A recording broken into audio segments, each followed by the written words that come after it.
జన విజ్ఞాన వేదిక 3 పదాలు ఉన్నాయి. ఈ 3 పదాలకి బ్రీఫ్గా నేను అర్థం చెప్తే చాలు, మా గురించి చెప్పినట్టే.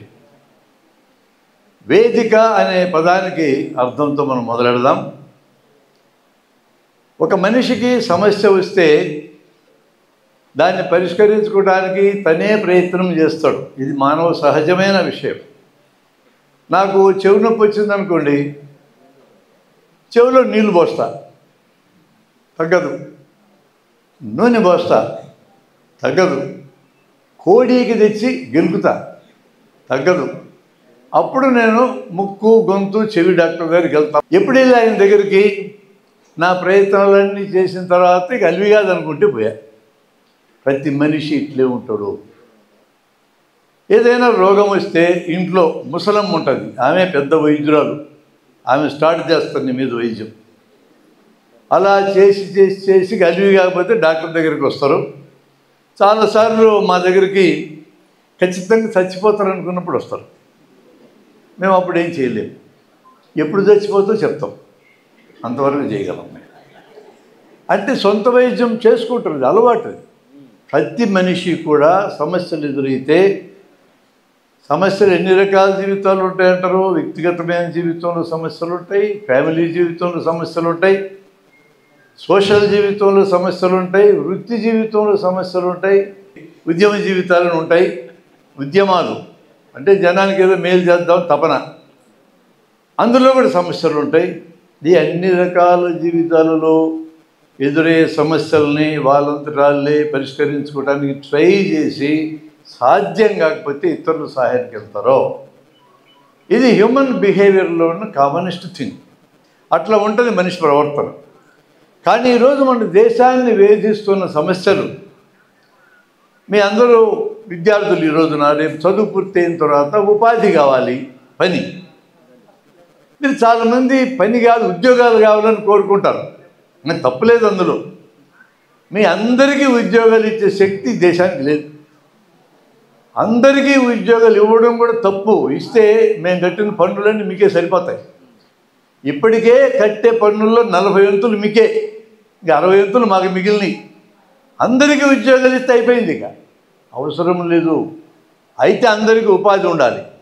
ఆ ఉపాధి సమస్య ఉంది. ఈ రోజున ఆడపిల్లలకి సెక్యూరిటీ సమస్య ఉంది, ఆరోగ్య రంగంలో సమస్యలు ఉన్నాయి, విద్యారంగంలో సమస్యలు ఉన్నాయి. మీకు తెలుసు, ఈరోజు 2-3 రోజుల నుంచి డీప్ సీక్ అని పెద్ద గొడవ జరుగుతూ ఉంది. మన దేశంలో తయారయ్యే ఇంజనీర్లు, ఐటీలో తయారయ్యే ఇంజనీర్లు అంతర్జాతీయ స్టాండర్డ్స్కి సరిపోలేదు అంటున్నారు. కానీ ఈరోజు అమెరికాలో ఉండే ఐటీ ఇండస్ట్రీ మొత్తాన్ని బతికిస్తుంది మనోళ్ళే. చాట్ జీపీటీకి సంబంధించిన CEO మన దేశానికి వస్తే ఒక అతను అడిగాడు, మీ చాట్ జీపీటీ లాంటి దాన్ని మా దేశంలో మా భారతీయులు తయారు చేయడానికి ఎంత టైం పడుతుంది అన్నాడు. మీ జన్మకి చేత కాదు బాగున్నాడు, మీకు చేత కాదు, అది చాలా ఖర్చు అవుతుంది, చాలామంది పని చేయాలా, మా లాంటి అమెరికా వాళ్ళు అయితేనే చేయగలరు అని అంటే, 2 ఏళ్ల వయసు ఉన్న ఒక సంస్థ వాళ్ళు పెట్టిన ఖర్చులో 10వ వంతు ఖర్చుతో 400 మంది ఎంప్లాయీస్తో ఈ అమెరికా వాళ్ళు గాలి తీసి పారేస్తారు, చైనా వాళ్ళు. దాని పేరు డీప్ సీక్. అరే మనం అలాగే ఎప్పుడు తయారవుతాం? మన విద్యారంగంలో ఆ స్టాండర్డ్స్లో విద్య అందించటంలా అది పెద్ద సమస్య. రోజున మీ యువత మొత్తానికి ఉద్యోగాల కోసం పని దొరుకుతుందని అమెరికా పోతే ఆడ పని దొరకక పెట్రోల్ బంకుల్లో హోటల్లో పనిచేయాల్సిన పరిస్థితి రావడం ఏంటి? పెద్ద జనాభా, పెద్ద యూత్ ఉన్న దేశం మంది. ప్రపంచానికి అంతా యూత్ను సప్లై చేయగలం మనం. మంచి స్టాండర్డ్స్తో ఎడ్యుకేషన్ ఇచ్చి వీళ్ళందరినీ ప్రపంచం అంతా నింపొచ్చు కదా. అనిపిస్తుందా మీకు? అట్లా నాకు అనిపిస్తుంది. మీ అందరికీ చదువు, అద్భుతమైన చదువు ఇచ్చి ప్రపంచం అంతా పంపించండి. ఎక్కువ జనాభా ఉన్న ఒక స్థితిని మనం అద్భుతంగా ప్రపంచంలో వాడుకోవచ్చు కదా. ఇది పరిపాలించేటోళ్ళు ఆలోచించాలా. ఆరోగ్య రంగంలో సమస్యలు చెప్పక్కర్లేదు, మొత్తం కార్పొరేటైజేషన్ అయిపోయింది. డబ్బులుంటే వైద్యం, లేకపోతే కబరిస్తాన్, అలాంటి పరిస్థితి వచ్చింది వైద్యంలో. ఇక ఇలాంటి సమస్యలు లెక్కేస్తే నాలాంటి వాళ్ళు లెక్కేస్తేనే 200 తేలిని, ఇంక ఎక్స్పర్ట్లు లెక్కేస్తే ఇన్ని తేలుతాయో. ఆ సమస్యల్ని ఒక్కొక్క వ్యక్తి పరిష్కరించలేడు. కాబట్టి సమూహంగా మారి పరిష్కరించడానికి ప్రయత్నం చేయాలి. ఆ సమూహంగా మారిన దాన్నే వేదిక అంటారు. వేదిక లేదా సంస్థ, ఆర్గనైజేషన్ ఏ పేరుతోనే పిలుచుకో. జన విజ్ఞాన వేదిక లాంటి ఒక్క వేదిక ఈ సమస్యలను పరిష్కరించగలిగే స్థాయిలో లేదు. మాలాగా ఆలోచించేటోళ్ళు కొన్ని వందల వేల సంస్థల్ని కలిపి పరిష్కరించాల్సిందే తప్ప we are not boasting on that. మాకు చేతనైతే దేశాన్ని బాగు చేయటమని చెప్పడానికి మేము సిద్ధంగా లేవు. అంటే అందరినీ కలుపుకోవాలి. అది వేదిక మనం నిజమైన మీనింగ్ చెప్పుకోవాలంటే. ఇక జనం అంటే ఏంది? అందరూ జన్మే కదా అనిపిస్తుంది. సర్వే జనో సుఖినో భవంతు మనకి పెద్ద స్టేట్మెంట్ కూడా ఉంది కదా. మీరు కరెక్టే ఒక సెన్స్లో. అందరి జనానికి, ఈ ప్రపంచంలో ఉన్న 800 కోట్ల పైన ఉండే జనానికి ఒక ముక్కు ఉంది, 2 కళ్ళు ఉన్నాయి, 2 చేతులు ఉన్నాయి, 2 కాళ్ళు ఉన్నాయి. అక్కడైతే ఈక్వలే. కానీ సోషల్గా ఈక్వాలిటీ లేదు. మన లెక్చరర్ గారు ఎవరైనా ఒక ఇల్లు కట్టుకొని బ్యాంకులు అప్పు తెచ్చుకుంటారు. ఇటు వరుసగా ఏదో ఇబ్బంది, ఒక 3-4 నెలలు ఇన్స్టాల్మెంట్లు కట్టకపోతే నోటీస్ వస్తుంది, 10 నెలలు కట్టకపోతే జప్తు చేస్తామంటారు. ఒకవేళ పొరపాటున డబ్బులు ఏమన్నా వచ్చి ముందుగా తీర్చేస్తానంటే ప్రీ క్లోజర్ పెనాల్టీ వేస్తారు. రెగ్యులర్గా అప్పు చెల్లిస్తే పెనాల్టీ. ఎంత అద్భుతమైన దేశం మంది. అదే ఈ దేశంలో ఇప్పటిదాకా గత 20 ఏళ్లలో బ్యాంకుల నుంచి అప్పులు తీసుకొని షావుకారులు 25 లక్షల కోట్ల రూపాయలు ఎగ్గొట్టినారు. కొంతమంది విమానాలు ఎక్కించి పంపించినారు బయటికి. విజయమాల్య లాంటి గనుల్ని దగ్గరుండి ఎక్కించారు. మళ్ళా వాళ్ళు అక్కడ ఉన్నారు, లండన్లో జీవిస్తున్నారు ఆ పెద్ద మనుషులు. వాళ్ళకంటే గొప్ప వాళ్ళు ఇక్కడ ఉన్నారు. 1,00,000 కోట్లు 1,50,000 కోట్లు అప్పులు తీసుకొని ఎగ్గొట్టి కాలర్ ఎగ్గరేసుకొని తిరుగుతూ ఉన్నారు. వాళ్ళకింటూ సిగ్గులేదు. మనం రెగ్యులర్గా కడితే మనకు పెనాల్టీ. ఇద్దరు ఒకరైతారా? ఇద్దరు జనమే అంటే కుదురుతుందా? ఆ జనం ఈ జనం ఒకరే ఎట్లయితారు? వాళ్ళిద్దరు ఒకటెట్లయితారు? సిగరెట్లు తయారు చేసే సిగరెట్ కంపెనీ యజమానులు జనమే అంటారు. సిగరెట్ల దాకా ఆరోగ్యం పాడు చేసుకుని ఆసుపత్రుల్లో చేరేటోళ్ళు జనమే అంటారు. ఎట్లా కుదురుతుంది? మద్యం తయారు చేసి జనానికి తాపి వాళ్ళ లివర్ పాడు చేసి, గుండె పాడు చేసి, నరాలు పాడు చేసి దాని మీద సంపాదించుకొని బ్రహ్మాండంగా బతికేటోళ్ళు జనమే. మద్యం దాగి రోగాలు తెచ్చుకునేటోళ్ళు జనమే. ఎట్లయితారు ఇద్దరు ఒకటి జనం? మేమేమనుకున్నామంటే ఈ సమస్త మానవాళి జీవించడానికి కావలసిన సకల వస్తువుల్ని ఎవరు తయారు చేస్తారో వాళ్ళే జనం అనుకున్నాం. మేము ఏమీ కష్టపడకుండా ఇంకోటి కష్టాన్ని దిగమింగి బ్రహ్మాండమైన జీవితాలు జీవించేటోళ్ళని మేము జనం కింద లెక్కేయడలా. ఆ తేడా దయచేసి మీరు కూడా చూడమంటున్నా. మేము అట్లా అనుకున్నాం. ఏ జనం వల్లనైతే మనందరం జీవిస్తున్నామో, ఏ జనం వల్లనైతే మన భవిష్యత్తు నిర్ణయం చేయబడుతుందో, మీ తల్లిదండ్రులందరూ అటు కష్టపడేటోళ్ళే రేపొద్దున మీరు కష్టపడేవాళ్ళుగా మారతారో, మీ పిల్లలు కూడా కష్టపడేవాళ్ళ కింద మారతారో. అరే మన కోసం మనం, మన తల్లిదండ్రుల కోసం మనం, మన పిల్లల కోసం మనం పనిచేస్తే ఎవడు పని చేస్తాడో? మన కోసం మనం పనిచేయటమే జనం కోసం పనిచేయటం అంటే అర్థం అని మేము భావిస్తూ అటువంటి జనం కోసం మనం పనిచేయాలా అని జన విజ్ఞానులకు నిర్ణయించు. విశేషించబడ్డ జ్ఞానం పేరు విజ్ఞానం. ఈ విశ్వం మొత్తంలో కోట్లాది గెలాక్సీలు, ఒక్కో గెలాక్సీలో కోట్లాది నక్షత్రాలు. అట్లాంటి నక్షత్రం సూర్యుడు. ఆ సూర్యుడు ఎండాకాలంలో వేడెక్కి 50 డిగ్రీలు అయితే గజగజగా ఒరిగిపోతాం మనం. ఒక్క నక్షత్రం దెబ్బకి ఉచ్చలు పోసుకుంటాం. అది మన పరిస్థితి. అట్లాంటి కోట్లాది నక్షత్రాలు, కోట్లాది గెలాక్సీలు ఈ మొత్తం విశ్వంలో ఉండేది 2 పదార్థ రూపం, శక్తి రూపం, ఇంకేం లేవు. ఫిజిక్స్ మొత్తం ఇదే చెప్తుంది. విశ్వం మొత్తంలో ఉండేది పదార్థం, శక్తి. వాటిని వాస్తవాలు అంటారు. వాస్తవం అంటే ఉన్నది అని అర్థం. ఆ వాస్తవాల నుంచి సమాచారాన్ని మన మెదడు జ్ఞానేంద్రియాల సేకరిస్తుంది, జ్ఞానేంద్రియాల ద్వారా సేకరిస్తుంది. కన్ను, ముక్కు, చెవి, నాలుక, చర్మం, జ్ఞానేంద్రియాల 5 జ్ఞానాన్ని పట్టిస్తాయి. వాస్తవాల నుంచి సమాచారం మెదడులో చేరుతుంది, దాని పేరు జ్ఞానం. విశేషించబడ్డ జ్ఞానం అంటే సరైన జ్ఞానమే విశేషించబడ్డ జ్ఞానం, దాన్నే విజ్ఞానం అంటాం. అంటే ఉన్నది ఉన్నట్లు ఇక్కడ రిఫ్లెక్ట్ అయితే దాని పేరు విజ్ఞానం. ఉన్నది ఒకటైతే మరో రకంగా రిఫ్లెక్ట్ అయితే మెదడులో దాని పేరు అసత్యము లేదా భ్రమ అంటాం. మనం ఒక ట్రైన్లో కూర్చుంటాం, పక్క ట్రైన్ కదులుతుంది, మన ట్రైన్ కదిలింది అనిపిస్తుంది. భ్రమ అంటే ఉన్నది ఒకటి, నీకు తెలిసేది ఒకటి. ఎండాకాలంలో తార్ రోడ్ మీద పోతున్నావు, తార్ రోడ్ మీద నీళ్ళు ఉన్నట్టు కనపడుతుంది, అక్కడ నీళ్ళు లేవు. వేడెక్కి గాలి, వేడెక్కినప్పుడు వేడెక్కిన గాలి వెనకుండే వస్తువులు కదులుతున్నట్టు కనపడతాయి మనకి. నీళ్ళ దగ్గర అలల వలన వస్తువులు కదిలినట్టు కనపడతాయి కాబట్టి ఇక్కడ నీళ్ళు ఉన్నాయని మనం భ్రమపడతాం. మీరు సముద్రం ఒడ్డుకు వెళ్తే సముద్రంలోంచి సూర్యుడు లేచి వచ్చినట్టు కనపడుతుంది. సూర్యుడు ఎక్కడ లేచి వస్తున్నాడు? భూమి సూర్యుడి చుట్టూ తిరుగుతూ ఉంది. ఉన్నదేంటి? సూర్యుడి చుట్టూ భూమి తిరగడం. కనపడేదేంటి? సూర్యుడు లేచి రావడం.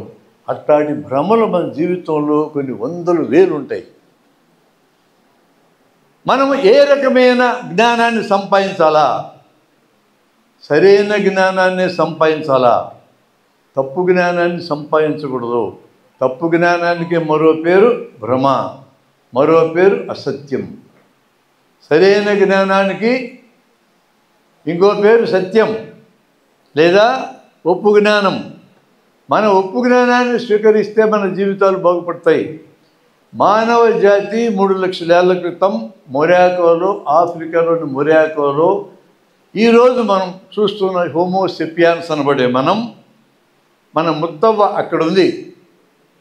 అక్కడ నుంచి ప్రపంచమంతా వ్యాపించిన మనందరము కూడా జీవించడానికి, ఈ భూమి మీద జీవించడానికి, రక్షణ పొందడానికి, తిండి కావాలంటే తిండి కోసం చేసే ప్రయత్నంలో భాగంగానే విజ్ఞానాన్ని సృష్టించాము. ఏమి తింటే ఆకలి తీరుతుంది, ఏమి తింటే చచ్చూరుకుంటాం, ఏమి తింటే రోగాలు పోతాయి, ఇవన్నీ కనుక్కున్నారు. వీటిల్లో ఎక్కువ భాగం కనుక్కున్నది ఆదివాసీలు. ఏ జంతువు మాంసం తినొచ్చు, దేన్ని తినకూడదు, ఏ కాయ తినొచ్చు. గన్నేరుకాయ తింటే సస్తారు, ఆపిల్ కాయ తింటే బతుకుతారు, జామకాయ తింటే బతుకుతారు, మామిడికాయ తింటే బతుకుతారు. ఇలా రకరకాలన్నీ కనిపెట్టోళ్ళు చెప్తే ఇప్పుడు ఈరోజు ఆదివాసీలందరినీ అడవుల్లో కూరాము. అక్కడ ఉండటం కూడా మనకు నచ్చటం లేదు. వాళ్ళ కాళ్ళ కింద ఉండే భూమిలో బోల్డంత ఖనిజాలు ఉన్నాయని వాళ్ళని అక్కడి నుంచి తరిమేలా ప్లాన్ వేస్తున్నాం. అదే మనందరికీ ఏం తినాలో చెప్పినోడికి, ఏవి మందులుగా పనికొస్తే చెప్పిన వాళ్ళకి స్థానభ్రంశం చేయడానికి పూనుకున్నాం. ఇదేమి కృతజ్ఞత అండి? ఆదివాసీల కృతజ్ఞత ఏది? మనిషి ఉన్నదన్నట్టు ఎందుకు తెలుసుకోవాలంటే బతకడానికి తెలుసుకోవాలి. సత్యాన్వేషణ జీవిత అవసరము, ఇది ఫండమెంటల్ విషయం. సత్యాన్వేషణ నిరంతరము అలానే జరగాలి అంటే మన దృష్టి ఉన్నదన్నట్టు చూసే దృష్టి ఉండాలి. దాని పేరే శాస్త్రీయ దృక్పథం. ఆ దృష్టి కాస్త బలంగా ఉంటే దాన్ని సైంటిఫిక్ టెంపర్ అంటాం. ఈ సైంటిఫిక్ టెంపర్ అనే మాటను మొట్టమొదటి మన దేశంలో వాడింది జవహర్లాల్ నెహ్రూ. ఇప్పుడు చాలామందికి జవహర్లాల్ నెహ్రూ అంటే ఇష్టంలే మన దేశంలో, కానీ ఆయన పెట్టాడు. మరి ఏం చేస్తాం, ఆ పేరు పెట్టాడు ఆయన. ఆ టెంపర్ అనే మాట వాడాడు. దాన్ని ఆధారం చేసుకొని పుష్పా భార్గవ్ అని ఆయన సిసిఎంబి మొదటి డైరెక్టర్ మెథడ్ ఆఫ్ సైన్స్ అనే ఒక అద్భుతమైన ఎగ్జిబిషన్ చేశాం. అద్భుతమైన ఎగ్జిబిషన్. ఇప్పుడు ఎగ్జిబిషన్ లేదు, ధ్వంసం అయిపోయింది. ధ్వంసం చేశారు కొంతమంది. కానీ అదృష్టవశాత్తు ఆ ఫోటోలన్నీ నాకు దొరికినాయి. నేను ఒక చిన్న సైజ్ ఎగ్జిబిషన్ చేసి పెట్టుకున్న అక్కడక్కడ తిప్పుతున్నా. చాలా అద్భుతమైన ఎగ్జిబిషన్. దాంట్లో కంటెంట్ ఏంటంటే ఉన్నది చుట్టమే, ఏం లేదు కంటెంట్. దాన్ని ఎట్లా అప్లై చేయాలో నేను ఒకటి 2 ఉదాహరణలు మీకు చెప్తా. నేను మధ్యలో మిమ్మల్ని ఇక్కడికి రమ్మని అడుగుతా, ఎవరి ముందు చేతులు ఎత్తి వాళ్ళకి ఛాన్స్ ఇస్తాను. ఎవరి చేతులు ఎత్తారు? ఏం క్వశ్చన్ వేస్తానో చెప్పను నేను. నువ్వేమన్నా క్వశ్చన్ చేసుకో, నేను జవాబు చెప్పడానికి ట్రై చేస్తా అనే ధీమా వీళ్ళు ఎవరికి ఉందో వాళ్ళకి నలుగురు రండి ఇట్లా. అదే ప్రపంచంలో మనం వెనకబట్టడానికి మూల కారణం. అదే తలుపు తట్టడానికి అవకాశం వస్తే తలుపు తెరవాలి, మూతేసుకొని కూస్తే వెళ్ళిపోద్ది అవకాశం. ఎవరు వస్తారు? నా ఇష్టం వచ్చింది అడుగుతా. మీరు కూడా పార్టిసిపేట్ చేస్తే సరదాగా ఉంటుంది. లెర్నింగ్ అనేది ఎప్పుడు సరదాగా ఉండాలా, సీరియస్గా ఉండకూడదు. ఈ నలుగురికి ఈ హాల్లో ఉన్న మీ అందరికీ డిఫరెన్స్ ఏంటి? రమ్మన్నగానే వచ్చినారు వాళ్ళు, అంతే డిఫరెన్స్, ఏం లేదు. ఇక జీవితాల్లో అవకాశాలు వస్తే వాడుకోవడం కాదు, క్రియేట్ చేసుకోవాలి. You have to create them. అప్పుడు మాత్రమే ప్రపంచంలో నెంబర్ 1 అవుతాం మనం. ఎవరి దయాదాక్షిణ్యాలతో నెంబర్ 1గా మనంతటా మనమే అవుతాం. రేపొద్దున మీకు పరీక్షలు జరుగుతాయి. ఏం ప్రశ్నలు పరీక్ష పేపర్లు వస్తాయో మీకు ముందే ఎవరు చెప్పరు. అయినా మీరు రాస్తారా? రాయరా? రాస్తారు. ఉద్యోగాలు కావాలని లేదా సీట్లు కావాలని ఇంటర్వ్యూలకు వెళ్తారు. ఇంటర్వ్యూ చేసే వ్యక్తులు ఏం ప్రశ్నలు అడగబోతారో మీకు ముందు చెప్పరు, అయినా మీరు వెళ్తారు. ఇప్పుడు నేనేమన్నా, నేనేం మిమ్మల్ని అడగబోతానో చెప్పనన్నా, అంతే కదా. నేను చేసింది కూడా ఏమడుగుతాడు ఈ దరిద్రుడు అని అనుకొని మీరు రాకుండా పోతే ఎట్లా? అక్కడ కూర్చోవడం చాలా తేలిక, ఇక్కడ నిలబడి మాట్లాడడం కష్టం. ప్రాక్టీస్ చేయండి. జీవితంలో నెగ్గాలి అంటే 10 మంది ఎదురుగా మాట్లాడటం నేర్చుకోవాలా. మీకు మార్కులు 30 మార్కులు తక్కువ వచ్చినా నాకు బాధలేదు. యూ కెన్ బి సక్సెస్ఫుల్ మాట్లాడడం చేతనైతే. అందుకని నేను మా లెక్చరర్లని కోరుతున్నా ఏమనంటే, ప్రతి క్లాసులో మీరే మాట్లాడటం కాకుండా ప్రతి క్లాసులో ఒక 10 నిమిషాలన్నా పిల్లలతో స్టేజ్ దగ్గరికి మాట్లాడేస్తుంది. ఓ 10 సార్లు మాట్లాడేటప్పటికి మాట్లాడటం అలవాటు అవుతుంది. మీకు ఆ టాలెంట్ మీకు వస్తుంది. చిన్న పనే కదా. అరే 10 నిమిషాలు వీళ్ళందరితో మాట్లాడిస్తే సిలబస్ వెనకబడతామేమో అని భయం ఉంటుంది మీకు. ఈ దిక్కుమాలు సిలబస్ వెనకబడితే ఏమవుతుంది? ఈ ఛాయిస్లు కొట్టేస్తాం. ఛాయిస్ వస్తుంది కదా. అంతకంటే ముఖ్యమైనది చెప్తా. ఇప్పుడు నాకు ఎంబీబీఎస్ పరీక్ష పెడితే ఒక్క సబ్జెక్టులు కూడా పాస్ కాను, సిగ్గు లేకుండా చెప్తున్నా. నేను గోల్డ్ మెడలిస్టుని, పొరపాటున వచ్చిందిలేండి అది కూడా. నా క్లాస్మేట్ ఒక అమ్మాయికి రావాల్సింది, ఆమె డిగ్రీ చదివి వచ్చినందుకు ఆమెకి ఇలా, నేను పీయూసీ చదివి వచ్చినందుకు నాకు ఇచ్చారు. అయినా ఒక్క సబ్జెక్టులు కూడా పాస్ కాను. మరి నవ్వుకున్నారు కదా. ఇప్పుడు మీ అందరికీ 10th క్లాస్ పరీక్ష పెడతా, మొత్తం పోతుంది, ఒకటి మిగలదు. It is not too derogatory, I'm telling this. పరీక్షల కోసం చదివినవన్నీ పరీక్షలైనాక మర్చిపోతాము, అది చెప్పడానికి చెప్తున్నా. లాస్ట్ ఇయర్ 599 మార్కులు ఒక అమ్మాయి 10th క్లాస్లో తెచ్చుకుంది. 600కి ఒక్కటే తక్కువ. ఈ అమ్మాయి మీద ఎంత ఒత్తిడి ఉంటుంది ఇంటర్మీడియట్లో. ఇప్పుడు ఇంటర్మీడియట్ ఫస్ట్ ఇయర్లో ఉంది అమ్మాయి. 10th క్లాస్ సబ్జెక్టు మొత్తాన్ని కంప్యూటర్లో ఎరేజ్ చేసినట్టు ఎరేజ్ చేస్తేనే ఇంటర్ని తలకాయలో పెట్టుకోగలదు. ఇంటర్ పరీక్ష అయినాక ఆఫ్టర్ 1 ఇయర్ నేను ఆ అమ్మాయికి 10th క్లాస్ పరీక్ష పెడితే ఆ అమ్మాయి అనుమతిస్తే గ్యారెంటీకి ఫెయిల్ అవుతుంది. ఏం చెప్తా ఉంది ఇదంతా? పరీక్షల కోసం చదివిని పరీక్షలతో పోతాయి, జీవితం కోసం నేర్చుకుని జీవితాంతం ఉంటాయి. నా ప్రియమైన లెక్చరర్లరా, మీరు 10 నిమిషాలు పాఠం చెప్పకపోతే కొంపలేం మునగవో. ఈ 10 నిమిషాలు జీవితానికి పనికొచ్చేవి చెప్పండి. కనీసం పిల్లల్ని స్టేజ్ దగ్గరికి పిలిచి మాట్లాడమనండి. వాళ్ళు కన్స్ట్రక్టివ్గా యాక్టివిటీ ఇవ్వచ్చు. రేపు చెప్పబోయే క్లాస్ మీరు అనౌన్స్ చేయండి. మీరే ప్రిపేర్ అయ్యి చెప్పండి రానండి. ఎక్కడ చెప్తాడు చెప్పని, తప్పులు తడకలు ఏమవుతుంది?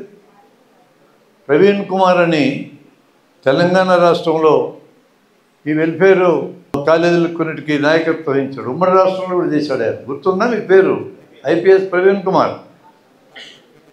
నేను కోరుట్లోని ఒక గ్రామం వెళ్ళి అమ్మాయిల హాస్టల్లో ఉపన్యాసాలు నేర్పించడానికి వెళ్తే వాళ్ళు నాకంటే బ్రహ్మాండం ఉపన్యాసాలు ఇస్తున్నారు. మీకెవరు నేర్పినారు తల్లి ఏంటి? ప్రవీణ్ కుమార్ సార్ నేర్పించాడని. వాళ్ళు బతుకుతారు, డౌట్ లేదు. నోరు పెట్టుకొని బతికేటోడు బతుకుతాడు. ఈరోజు రాజకీయాల్లో ఉన్న వాళ్ళందరూ నోరు పెట్టుకొని బతికేటోళ్ళే. వాళ్ళందరూ ఏం ఫస్ట్ క్లాసులు ఏం రాలే, ఫస్ట్ మార్కులు రాలే. మీలా ఫస్ట్ రోల్లో కూర్చొని లెక్చరర్ ప్రశ్న అడగని టక్కుని చేతులు ఎత్తిన బేచేం కాదు. అది వెనక బెంచుల్లో కూర్చొని బేచది. దిగులు పడగాక వెనక బెంచులలో విల్ బికమ్ గ్రేట్. చూసి జీవితంలో సక్సెస్ అంటే కేవలం మార్కులు ర్యాంకులే కాదు. చేతులు ఎత్తాలని నేను భయపడేటట్టుగా నేను ఎత్తుక్కోవడానికి నాకు చేత కాకుండా ఉండాలా. ఆ రోజు రావాలి యూనివర్సిటీలో నేను కోరుకుంటున్నాను. అది వస్తే డీప్ సీక్ లాంటి మీరు కూడా కనిపెట్టగలరు. వాళ్ళు మామూలు విద్యార్థులు కనిపెట్టిన వాళ్ళు. స్టార్టప్ కంపెనీది లక్షల కోట్లు ఖర్చు పెడతా ఉంది అమెరికా. 10 ఏళ్ళు తిప్పలు పడితే చేతకాలాలకు ChatGPT తయారు చేయడానికి 2 ఏళ్లలో 93 కోట్లు ఖర్చు పెట్టి తయారు చేశారు వీళ్ళు. ఎవడైనా పిల్లలే కదా. చైనా వాళ్ళు అయితే మనకెందుకు, ఇండియా వాళ్ళు అయితే మనకెందుకు, మీరు ఎందుకు కాకూడదు? మనకు అటువంటి కసి ఉండాలి. నేను అట్లాంటి క్వశ్చన్స్ కొన్ని వేస్తా, ప్రాక్టికల్ క్వశ్చన్స్. మీ నలుగురికి 4 ప్రశ్నలు ఇవ్వమంటావా? నీకు ఒక ప్రశ్న ఇస్తా. మీరు బస్సులో పోతున్నారు. బస్సు ఇట్లా పోతూ ఉంది, ఈ దిక్కులో పోతుంది, ఇటువైపు పోతుంది. ఈయనకి అర్జెంటుగా పని ఉంది. బాలుకి అర్జెంటుగా పని ఉండి బస్సు పూర్తిగా ఆగకముందే, అంటే 10 కిలోమీటర్స్ వేగం ఉన్నప్పుడే ఎగిరి కిందకి దూకాలనుకున్నాడు. అంటే 100 కిలోమీటర్ల వేగం ఉన్నప్పుడు అనుకోలే, అప్పుడు దూకితే మొత్తం ముఖం పచ్చడవుతుంది. 10 కిలోమీటర్ల వేగం దూకాలనుకున్నాడు, దూకాడు. ఇప్పుడు నీ క్వశ్చన్ ఏంటంటే, ఇటు ఎగిరి పక్కన దూకగానే వెనక్కి పడిపోతామా, ముందుకు పడిపోతామా, దూకిన దగ్గర నిలబడతామా? ఏం చెప్పొద్దు మీరు అని. మీరు చెప్తే ఏమర్థం వస్తుంది తెలుసా? 10th క్లాసులో కాపీలు అందించినట్టు ఉంటుంది. అందించొద్దు. వాళ్ళకి మొదటేసినా ఆయన చెప్పాలి. నేను అడిగినప్పుడు ఆయన చెప్పలేకపోతే ఓపెన్ టు హాల్, మీరు ఎవరైనా చెప్పచ్చు. నీకు ఒక క్వశ్చన్. రైలు బండి చూసావా? మీ ఊళ్ళో కూడా ఉందిగా, కడపలో. ఎక్కేవి ఎప్పుడైనా రైలు? Good, very good. రైలు పట్టాల మీద రైలు బండి జారిపోకుండా, అంటే జారి కింద పడకుండా ఎట్లా పోతుంది? అది మీ క్వశ్చన్. మీకు క్వశ్చన్. మీ ఇంట్లో ఒక ముఖ్యుడికి, అంటే మీ బంధువుకి ఆరోగ్య సమస్య వచ్చి అర్జెంటుగా హాస్పిటల్ తీసుకెళ్లాల్సి వచ్చింది. 108 అంబులెన్సులు పిలిపించావు. ఇప్పుడు మీ బంధువుని అంబులెన్స్ మీద ఎక్కించాలి. మీ బంధువు యొక్క తలకాయని డ్రైవర్ వైపు పెడతావా, కాళ్ళని డ్రైవర్ వైపు పెడతావా? ఎందుకని? అది నీ క్వశ్చన్. ఇక నీకు క్వశ్చన్ ఇవ్వాలి కదా, మీరు ఆలోచించుకుంటూ ఉండండి. మీరు తప్పు చెప్తామేం భయపడద్దండి. అసలు మనకి తప్పులు చెప్పే హక్కు ఉంది ఈ భూమి మీద. నేను అట్లాంటి కొన్ని 100 తప్పులు చేసినా కాబట్టి మీ ఎదురుగా మాట్లాడగలుగుతున్నా. తప్పులు చేయనడు భూమి మీద ఉండడు. అన్నీ ఎప్పుడు కరెక్టే చేయాలని మన అమ్మ నాన్నలు కోరుకుంటారు. జన్మకు సాధ్యం కాదు. వాళ్ళు కూడా చేయలే. వాళ్ళు చేయకుండా మనకేం చెప్పేవాళ్ళు. ఎల్లప్పుడూ సత్యమనే పలుకమని చదువుకున్నాం మనం. సత్యరిచంద్రుడు కథ చదివినారు. కాటికాపరైంది చివరికి. కొడుకుని నమ్ముకున్నాడు, భార్యను నమ్ముకున్నాడు. అది తెలిసినాక కూడా ఎల్లప్పుడూ సత్యమనే పలుకుదామని అంటావా, అప్పుడప్పుడు అబద్ధం ఆడొచ్చు అంటావా? అది నువ్వు చెప్పాలా. సైంటిఫిక్ టెంపర్ లేదా శాస్త్రీయ దృక్పథం ఉంటే ఉన్నదన్నట్టు చూడడమే. అది జీవితానికి అవసరము. అక్కడికి వచ్చాం మనం. సత్యము లేదా సరైన జ్ఞానం అనగా ఏమి?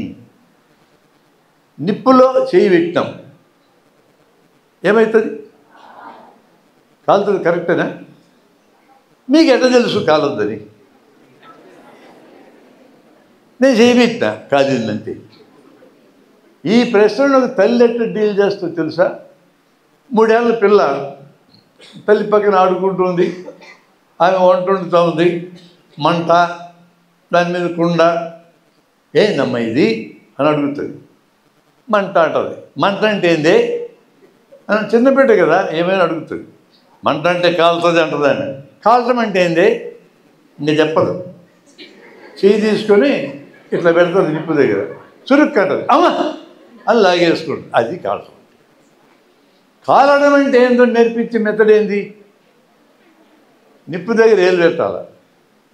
మీరు అత్యంత ఇంటెలిజెంట్ పర్సన్కి 100 పేజీలు నోట్స్ ఇస్తా, నిప్పులో ఏలు పెట్టకుండా కాలడం అంటే ఏందో బుక్కులు రాసి నాకు ఎక్స్ప్లెయిన్ చేసి చూద్దాం, మీ చేతనైద్యం. ఇంపాసిబుల్. ఒక వ్యక్తి ఒక విషయాన్ని ఏ ఇంద్రియం ద్వారా నేర్చుకుంటాడో లేదా నేర్చుకుంటుందో, ఎవరికి నేర్పాలన్నా, ఎప్పుడు నేర్పాలన్నా, ఎక్కడ నేర్పాలన్నా ఆ ఇంద్రియంతోనే నేర్పాలి. There is no other way. నేను తిరుగులేదు నా స్టేట్మెంట్కి. అంత గట్టి స్టేట్మెంట్ నా దగ్గర ఉంది కాబట్టి మాట్లాడుతున్నా. నిప్పుని కాలుతుందని తెలుసుకోవాలంటే నిప్పులో ఏలు పెట్టే తెలుసుకోవాలి. ఎవడైనంతే, ఎక్కడైనంతే, ఎప్పుడైనంతే. నిప్పుకు కాల్చే గుణం ఉన్నది. ఇది సత్యం. ఈ నాలెడ్జ్ సత్యం అని నేను డిక్లేర్ చేస్తా. సత్యం సార్వత్రికం అంటే అర్థం అది. సార్వత్రికం అంటే సర్వత్రై. త్రై అంటే 3. ఎవరికైనా, ఎక్కడైనా, ఎప్పుడైనా. నాకు నిప్పులో చేయబెడితే కాలింది, నీకు కాలుతుందా కాలదా అంటే ఎవరు అడిగినా వాళ్ళని పట్టుకొచ్చి నిప్పులో చేయబెట్టండి, తెలిసిపోద్ది. ఈ ఊళ్ళో కాలుతుందయ్యా, కడపలో, కర్నూలులో కాలుదన్నాడు ఒకడు. పోదాం పద కర్నూలుకి, అక్కడ నిప్పులు చేయబెడదాం పద. ఇవాళ కాలింది, రేపు కాలుదన్నాడు, రేపు దాకా ఆగి చేయబెడదాం, తెలుస్తుంది విషయం. ఈ ఒక్క అంశం మీద ఆధారపడి ఒక పెద్ద ప్రాబ్లంని నేను 1968లో సాల్వ్ చేసిన. ఆ ప్రాబ్లం మీకు చెప్తా వినండి. 1968 నేను మెడికల్ కాలేజీలో చేరిన సంవత్సరం, కర్నూలు మెడికల్ కాలేజీలో సెప్టెంబర్ 13 చేరిన. బాగా గుర్తుంది ఆ తేదీ, ఎందుకంటే ఆ రోజున నన్ను 5 ర్యాగింగ్ చేశారు. ఆ ర్యాగింగ్ తట్టుకోలేక ఇంక ర్యాగింగ్ ఉండకూడదు మా కాలేజీలో. నెక్స్ట్ ఇయర్ నుంచి మేము మానేసినాం. మానేయడమే కదా, ర్యాగింగ్ చేసిన వాళ్ళని పట్టుకుని తనినాం. చేసిన వాళ్ళని మేము రద్దు చేసినాం దాన్ని. మెడికల్ కాలేజ్ 69 నుంచి రద్దు అయిపోయింది కర్నూలు మెడికల్ కాలేజ్ ర్యాగింగ్. మిగతా అన్ని కాలేజీలు ఉన్నా మాకు నచ్చలా. అది ఏడిపించడం ఏంది పక్క వాళ్ళని. నేను ఆ సంవత్సరం కర్నూలు వీధుల్లో పోతూ ఉంటే అక్కడ పెద్ద పార్క్ అనే పార్క్ ఉంది. పార్క్ పక్కన మీనాక్షి లాడ్జ్ అని ఉంది. ఆ లాడ్జ్ ముందు పెద్ద హస్తం బొమ్మ పెట్టింది. అంటే అప్పటికి కాంగ్రెస్ పార్టీ వాళ్ళకి హస్తం రాలే, తర్వాత ఎప్పుడో వచ్చింది. ఈ హస్తం బొమ్మ ఏంటి, ఏమై ఉంటుంది? హస్త సాముద్రికం చెప్పేటాయన ఉన్నాడు రూమ్లో. అంటే చెయ్యి చూసి చెప్పేటాయన ఉన్నాడు రూమ్లో, 101 రూమ్లో. పెద్ద సిద్ధాంతాన్ని కింద రాసి ఉన్నాడు, పరిపూర్ణ సిద్ధాంతాన్ని. ఇక నేను నా ఇంటకు 4 ఉన్నాం. అప్పుడు వయసు చిన్నది కదా, అంత 18-19 ఏళ్ళ వయసు. ఏదైనా సమస్య వస్తే పోయి ఇడ్డీ కొందామనే వయసు, తన్నుల దగ్గర కూడా లెక్క చేయని వయసు అది. 4 లోపలికి పోయినాం. స్వామి గారికి నమస్కారం పెట్టినాం. నమస్కారం పెట్టిన తర్వాత ఏం అన్నాడు ఆయన. అంటే చేసి చూపించుకోవడానికి వచ్చింది బేచ్ అనుకున్నాడు. బయట బోర్డు పెట్టిందండి మీదే కదా అన్నాం. అవునాదే అన్నాడు. హస్తం బొమ్మ ఉందన్నాం. అవి హస్తం బొమ్మే అన్నాడు. మీరు చేయి చూసి గతంలో జరిగింది, ఇప్పుడు జరుగుతున్నది, జరగబోయి చెప్తారని రాసి ఉంది ఇక్కడ అన్న. ఓ కరెక్టే అన్నాడు ఆయన. మీరు చేయి చూసే చెప్తారా, చేతి ముద్ర ఉన్న కాగితం చూసి కూడా చెప్తారా అన్నాం. ఏమనుకుంటున్నావు నేనంటే అన్నాడు. మేము అనుకోవడం లేదు స్వామి అన్న. నేను ఋషికేశులో శిక్షణ పొందిన 5 ఏళ్ళు శిక్షణ. దీంట్లో ఈ చేతిలో గీతలు నేటి మీద ఏ గీత ఏంటో కూడా చెప్తా నేను. చాలా పెద్ద పెద్దోళ్ళకి చెప్పాను నేను. ముద్రలు చూసి కూడా చెప్తా అన్నాడు. మాకు అదే కావాల్సింది. ఒక్కో చేతికి ఎంత తీసుకుంటున్నాను. అప్పట్లో 10 రూపాయలు అన్నాడు ఆయన. అప్పట్లో 3 రూపాయలు భోజనం. ఆ టైంలో 10 ఒక్కో చేతికి. అప్పుడే నాకు స్పెషల్ స్కాలర్షిప్ ఇచ్చింది గవర్నమెంట్. 1500 జేబులో ఉన్నాయి. ఏడాదికి 1500. మామూలు డబ్బులు కాదు అది. ఆ డబ్బులు ఊరుకుంటాయా? 10 చేతులు పెట్టినా ఆయన ముందు. అన్నిటికీ నెంబర్లు వేసి పెట్టా. అంటే నాకు తెలియాలి కదా ఎవరి అనేది. నేను రాసుకున్న నెంబర్లన్నిటికి పేర్లు రాసి పెట్టుకున్నాను. 10 పెట్టి 100 రూపాయలు ఆయన ముందు పెట్టాను. అయ్యి హస్త సాముద్రికం ప్రాక్టీస్ చేసే వాళ్ళతో నాకేం గొడవ లేదు. నేను సైంటిఫిక్ టెంపర్తో సమస్యను పరిష్కరించడానికి అనుకున్నా. ముందు పెట్టి, అయ్యా ఏ చెయ్యి ఆడవాళ్ళది ఏ చెయ్యి మగవాళ్ళది చెప్పాలా, ఎవరికి పెళ్ళి అయింది ఎవరికి పెళ్ళి కాలేదు చెప్పాలి, అంతే. మాకు ఇంకేం అక్కర్లా. ఒక్కొక్క చేతి మీద 2 ప్రశ్నలు, 20 ప్రశ్నలు మొత్తం. 20 ప్రశ్నలకు జవాబు చెప్పడానికి 1 నిమిషం కంటే పట్టదు. ఆడ మగ చెప్పుకుంటే వెళ్ళొచ్చు, పెళ్ళి అయింది కాదు అంతే. నీకు 100 రూపాయలు వస్తాయి. ఆయన ఆలోచిస్తున్నాడు, ఇట్లాంటాడు అట్లాంటాడు, ఇటు లెక్కలేస్తాడు. 5 నిమిషాలు అయిపోయింది, మేము ప్రశాంతంగా కూర్చున్నాం. మాకేమో చెప్పాల్సిన చెప్పడంలా, చెప్పని సాధ్యం కావటంలా ఆయనకి. అప్పుడు నేను ఒక చిన్న ప్రశ్న వేసిన. ఇంత పెద్ద ప్రశ్నలు కష్టం లేదు సార్, 20 ప్రశ్నలు అంటే చిన్నదా? ఒక్క ప్రశ్న వేస్తా, ఒకటే. భవిష్యత్తు చెప్పాలి, ఆ ప్రశ్నకు రిలేటెడ్గా కరెక్ట్గా చెప్తే 100 రూపాయలు ఇచ్చి వెళ్ళిపోతావు అన్నాం. అప్పుడు ఏం చేసినానంటే, నా జేబులో పెన్ను బయటికి తీసా, ఓపెన్ చేశా. ఇదేం సార్ అన్న? పెన్ను అన్నాడు. ఈ పెన్నుతో భవిష్యత్తులో జరగబోయే పనులు కరెక్ట్గా చెప్పాలన్న. అడగండి అన్నాడు. అంటే ఒకటే కదా ప్రశ్న, చెప్తే 100 వస్తుంది. ఇందాక 20 అడిగిన. ఈ పెన్నుతో నా చర్మం మీద ఇట్లా గుచ్చుకుంటా అన్నాడు అనుకో, మడిసి జేబులో గుచ్చుకోవాలన్నాడు అనుకో, గుచ్చుకుంటా. పని నా చేతిలో ఉంది, ఫలితం అని చెప్పాలి. Please remember this. ఈ ప్రకృతిలో విశ్వం మొత్తంలో ముందు పని ఉంటుంది, తర్వాత ఫలితం ఉంటుంది. దాన్ని కార్యకారణ నియమం అంటారు. కార్యకారణ నియమబద్ధం మొత్తం విశ్వం, తిరుగులేదు. ఇది ఫిజిక్స్లో ఫండమెంటల్ రూల్. అది ముందు కారణం ఉంటుంది, తర్వాత కార్యం ఉంటుంది. ముందు పని ఉంటుంది, తర్వాత ఫలితం ఉంటుంది. ఫలితం నేను అడుగుతున్నా, పని నా చేతిలో ఉంది, చెప్పలేరు ఎవరు. మీరు ఎవరన్నా కడప బస్ స్టేషన్కి వెళ్ళి హైదరాబాద్ పోయి బస్సు ఎక్కాలనుకున్నారు, నాలాంటి చూశాడు మిమ్మల్ని, ఎక్కడ పోతున్నావన్నా? హైదరాబాద్ పోతున్నా అన్నావు. ఎన్ని గంటలకు చేరుతావన్నా? ఇప్పటి నుంచి 7 గంటలు లెక్కేసుకో సార్, ఇప్పుడు 1 గంట అవుతుంది, 7 అంటే 8కి చేరుతానన్నావు. ఇప్పుడు నేను ప్రశ్న వేసాను, కరెక్ట్గా 8ంటికి హైదరాబాద్లో ఉంటావా అన్న. ఇంకా అయిపోయింది, నువ్వు చెప్పలేదు. కరెక్ట్గా చెప్పాలంటే ఏం తెలిసి ఉండాలా? బస్సు కండిషన్ తెలియాలా, డ్రైవర్ కండిషన్ తెలియాలా, నీ హార్ట్ కండిషన్ తెలియాలా. నీకు మళ్ళీ హార్ట్ అటాక్ వస్తే పోతావు కదా. ఇప్పుడు 4 లేన్ కాబట్టి బండ్లు ఎదురు రావు. 4 లేన్ లేనప్పుడు ఎదురొచ్చే బండ్ల సంగతి తెలియాలా. ఇన్ని సత్యాలు తెలిస్తే ఎగ్జాక్ట్గా నువ్వు 8ంటికి చేరుతామని చెప్పగలవు.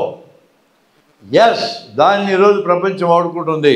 శ్రీహరికోట నుంచి చంద్రయాన్ నౌక 2 అనే దాన్ని పంపించేటప్పుడు 350 సత్యాలు అక్కడ ఉండే సైంటిస్టులకు తెలుసు.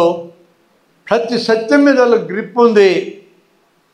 ఫలానా చోట ఫలానా టైంలో చంద్రుడి మీద ఈ నౌక దిగుద్దని చెప్పారు. అక్కడే ఆ టైంకి దిగింది. That is the greatness of science. Science చేతిలో ఉన్నవాడు అంతే, విజ్ఞాన శాస్త్రం చేతిలో ఉన్నవాడు, విజ్ఞానం చేతిలో ఉన్నవాడు మాత్రమే జరగబోయే చెప్పగలడు.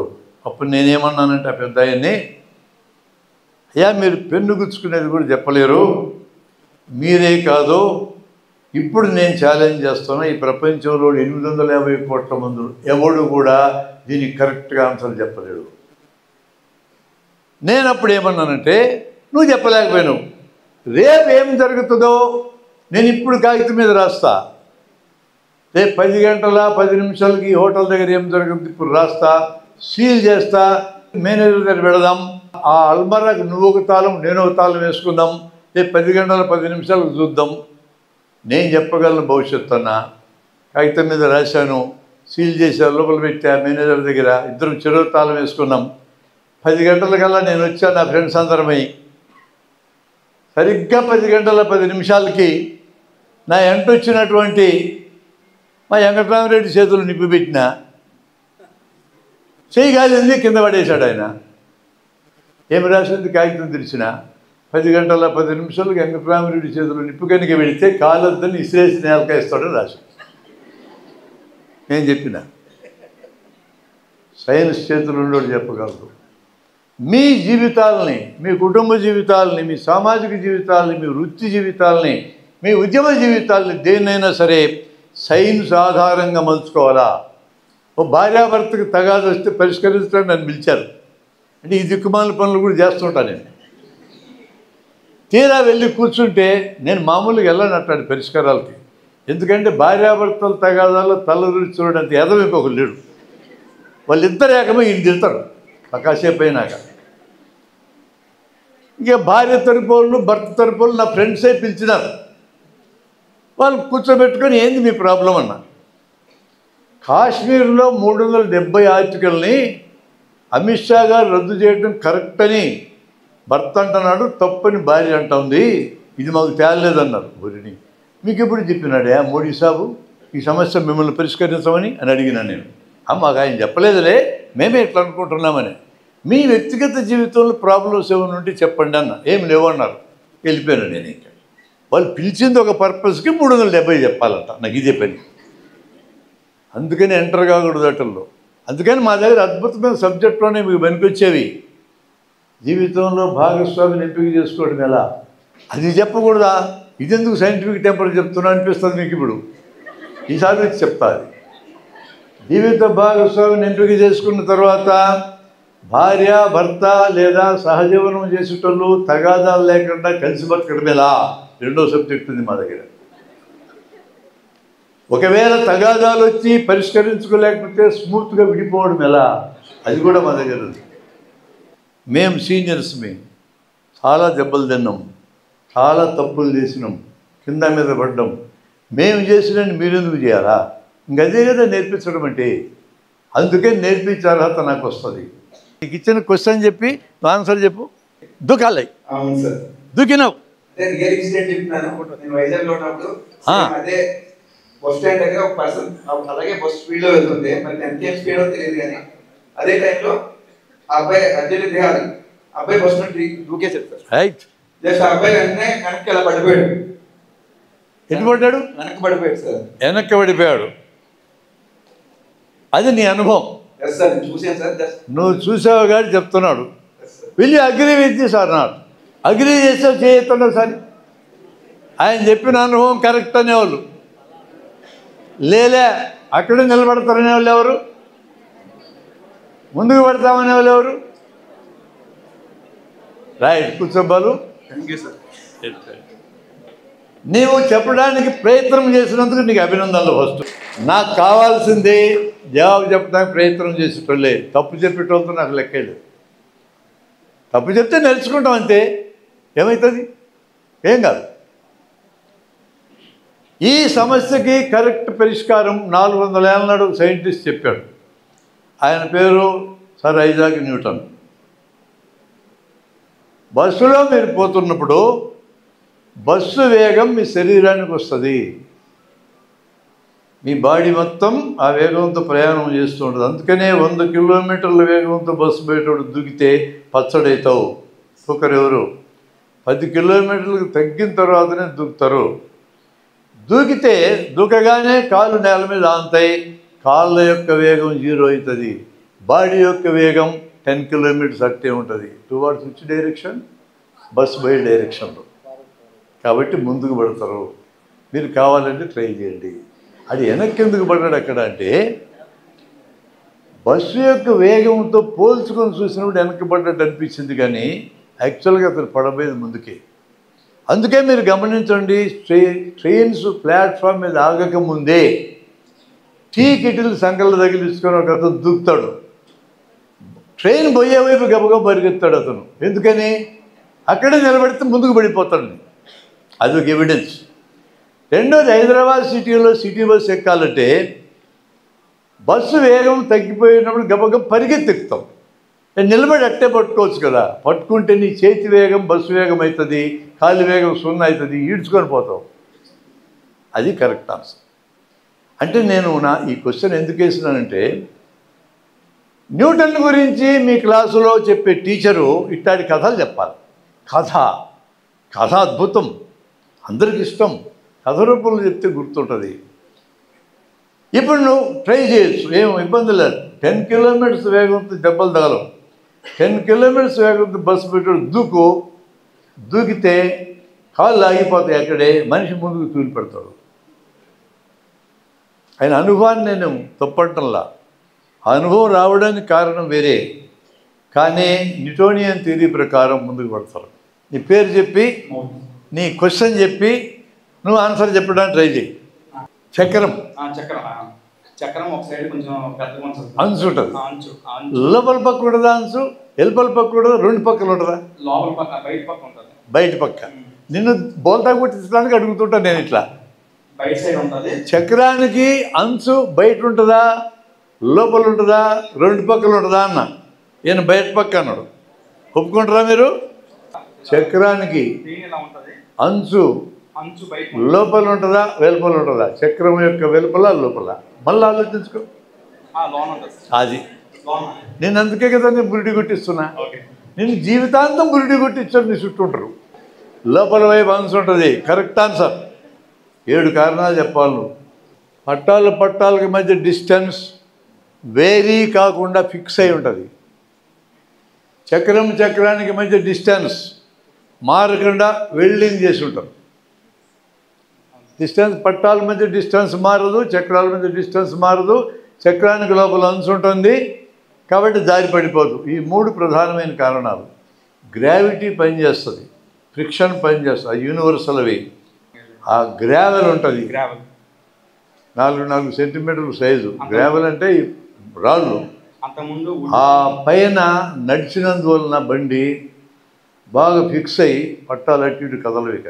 ఒక చెంబు లోపల బియ్యం పోసి దానికి గొంతు ఉండాలి. చెంబుకి బాగా కత్తితో పొడిచి లేపితే చెంబు లేస్తుంది పైకి.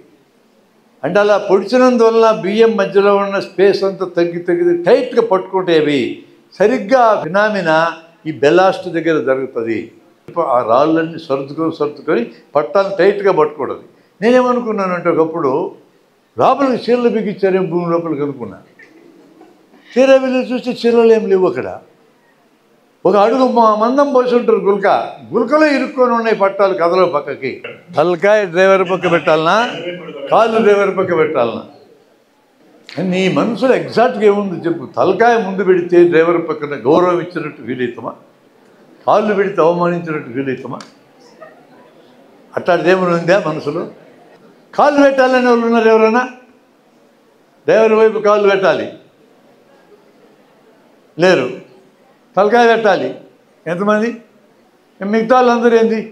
ఎప్పుడైనా ప్రశ్న వేస్తే జవాబు చెప్పకపోవడానికి తప్పు చెప్తావేమో, తప్పు చెప్తే అవమానం అవుతుందేమో, ఈ దిక్కుమాలిన ఫిక్స్లోంచి బయటపడడం ముందు. తప్పు చెప్పే హక్కు మనకు ఉంది. తప్పని గుర్తిస్తే దిద్దుతారు తెలిసిన వాళ్ళు, వాళ్ళ పని అది. వాళ్ళందరికీ జీతాలు ఎందుకు ఇచ్చినట్టు? మన టీచర్లందరికీ తప్పులు దిద్దడానికి. కాకపోతే దిద్దండి. టీచర్లు పట్టుకొని మిమ్మల్ని ఈ మాత్రం తెలీదా అని హక్కులకు లేదు. అవి తెలియదంతే. తెలియకపోవడం నేరం అవుతుందా? దిద్దు నువ్వే. అంత సింపుల్ అది. ఆ ఫిక్స్లోంచి బయటపడండి. తప్పు చెప్పడానికి ఎప్పుడు కూడా వెనకాడొద్దండి. నువ్వు తప్పు చెప్తే నీ నాలెడ్జ్ ఎక్కడుందో నాకు అర్థమవుతుంది, సరి చేస్తాను నేను. అంబులెన్స్ పోతుంది, దానికి ఎదురు ఇంకో వెహికల్ వచ్చింది. 100 కిలోమీటర్ల వేగంతో అంబులెన్స్ పోతుంది. 100 కిలోమీటర్ల వేగంతో ఎదురు బండి వచ్చింది. రెండు గుద్దుకుంటే ఇంపాక్ట్ ఎంత? ఇంపాక్ట్ 100 + 100. అది 100, ఇది 100. తలకాయ కానీ డ్రైవర్ పక్క పెడితే ఫస్ట్ డ్రైవర్ లేచిపోతాడు, నెక్స్ట్ నీ తలకాయ లేచిపోతుంది. 100 + 100 ఇంపాక్ట్. F = ma. ఎవరు చెప్పారు ఇది? F = ma అని సూత్రం చెప్పింది ఎవరు? మళ్ళా ముసలోడే, ఆ న్యూటనే. 100 + 100 అవుతుంది. తలకాయ వెనక వైపు పెడితే వెనకాల నుంచి స్పీడ్గా వచ్చే బండి గుద్దితే తలకాయ పగులుతుంది కదా అని మీకు అనుమానం వస్తుంది. 100 కిలోమీటర్ల వేగంతో అంబులెన్స్ పోతున్నప్పుడు 120 కిలోమీటర్ల వేగంతో బండి వచ్చి గుద్దాలి. అప్పుడు ఇంపాక్ట్ 120 - 100, ఇంపాక్ట్ 20. 20 ఇంపాక్ట్ తలను గుద్దితే తల పగలదు. 100 + 100 200 ఇంపాక్ట్ తలను గుద్దుకుంటే గ్యారెంటీగా పగలుతుంది. అందుకని కాళ్ళు డ్రైవర్ పక్క పెడితే పోతే కాళ్ళు పోతాయి, తలకాయ మిగులుతుంది కదా. వెనక వైపు తలకాయ పెట్టాలా? అది కరెక్ట్ ఆన్సర్. వాస్తుకి అట్లా పెట్టాలా వెనక ముందు అనుకుంటున్నాను. బండి టర్న్ అయితే అప్పుడు వాస్తు ఆడ ఉంటుంది. ఇటు పోతున్న బండికి వాస్తు పెట్టి తలకాయ పెట్టినావు, ఇటు తిరిగింది కొంత దూరం పోయినాడు, మళ్ళీ లేపు కూర్చోబెడతావా? అదే నేను అనేది. బండి తిరిగితే ఏమవుతుంది తర్వాత? వాస్తు అయిపోద్ది. మనకు ఉండే బోల్డ్ అని నమ్మకాలు వేరండి. వాస్తు నేను నమ్ముతా, నా ఇంట్లో వంటగదిని పడగొడతా, మా ఇంట్లో బోర్ని బూడి చేస్తాను, మీ కర్మ మీరు ఏమన్నా చేసుకోండి, నాకేం సంబంధం. నా దగ్గరికి వచ్చి ఎన్ని చేయమని అడగద్దు. నేను వాస్తు లేకుండానే ఇళ్ళలో ఉంటా. నా కొడుకు వాస్తు లేకుండా ఇల్లు ఇప్పించా, వీధి పోటు ఇల్లు ఇప్పించా, తక్కువ రేటుకు వచ్చింది. వీధి పోటు సగం రేటుకు వచ్చింది, హ్యాపీగా ఉండొచ్చు. ఎవడు కొనడిక, నీ కొనే పని ఏంది, నువ్వు కొనుక్కొని నువ్వేమని చచ్చేదాకా. వాస్తు వల్ల జరిగే ఒకే ఒక లాభం ఏంటంటే వాస్తు లేని ఇళ్ళని సౌకగా దొరుకుతాయి, కొనుక్కోండి. ఫలిత శాస్త్రం బేస్ లేదు. జ్యోతిష్ శాస్త్రం మేము పరిశీలించినాం. ఈరోజు యూనివర్సిటీలు ఉన్నది. నేను ఒకసారి ఒక ఊళ్ళో ఉంటే జ్యోతిష్ పండిట్ పూర్ణమోహన్ అని ఒకతను గుంటూరు నుంచి నాకు ఫోన్ చేశాడు. అరగంట లోపల ఆయన స్నేహితుడు శశిమౌళి అని ఒకతను పాలకొల్లు నుంచి ఫోన్ చేశాడు. మేమిద్దరం వాస్తు పండితులం అంటే వాస్తు శాస్త్రజ్ఞుడు, పండితులు కాదు. శాస్త్రం అంటే నిరూపణకు నిలబడేదని అర్థం. ఏంది విషయం అన్నా, వాస్తు శాస్త్రం అని ప్రూవ్ చేస్తే, అంటే సైన్స్ అని ప్రూవ్ చేస్తే 5 కోట్లు ఇస్తానన్నాను మీరు స్టేట్మెంట్ ఇచ్చినారు, కరెక్టేనా అన్నాడు. అవు కరెక్టే అన్న. కోట్లు లేవు మా దగ్గర, 5 కోట్లు ఇస్తానన్నా అని వేరే ఆయన. జేమ్స్ ర్యాండీ అమెరికాలో ఒక ఆయన వాస్తు శాస్త్రం అని ప్రూవ్ చేసినా, జ్యోతిష శాస్త్రం ప్రూవ్ చేసినా 5 కోట్లు ఇస్తా ప్రకటించి, అది ఇప్పిస్తాను. మేము జన విజ్ఞాన వేదిక లక్షిస్తానని చెప్పాను. ఇంకొక ఆయన 80 కోవూరు అని పెద్ద మనిషి ఉన్నాడు కొలంబోలో, చచ్చిపోయాడు, లేడు ఇప్పుడు. ఆయన డబ్బులు పెట్టాడు స్టేట్ బ్యాంక్ ఆఫ్ కొలంబోలో, అది 20 లక్షలు అయింది ఇప్పుడు. అవన్నీ ఇప్పిస్తామన్నాం మేము. అయితే నిరూపించడం అనగా ఏమీ మాట్లాడుకున్నవరా అని పిలిచినాం మేము. గుంటూరులో 2 సిట్టింగులు జరిగినాయి మాకు. మేము మాట్లాడుకునే అగ్రిమెంట్ రాసుకున్నాం. నా దగ్గర అగ్రిమెంట్ ఇంకా ఉంది, స్టాంపు పేపర్ మీద అగ్రిమెంట్ అండి, మామూలు అగ్రిమెంట్ కాదు అది. నేను నా యూట్యూబ్ ఛానల్లో పెట్టిన, అది అగ్రిమెంట్తో సహా పెట్టా. దాంట్లో ఏమి డేటా మీకు కావాలని అడిగా. పుట్టిన తేదీ, పుట్టిన సమయము, పుట్టిన ప్లేసు చెప్పాలి. వాళ్ళు ఏం చెప్తారట, 13 ఐటమ్స్ చెప్తామన్నారు. మేము ఒప్పుకున్నాం. అది స్త్రీనో పురుషుడో చెప్తారు, పెళ్ళి ఏందో లేదో చెప్తారు, పిల్లలు ఎంతమందో చెప్తారు, పిల్లల వయసులు చెప్తారు కరెక్ట్గా, తప్పు లేకుండా.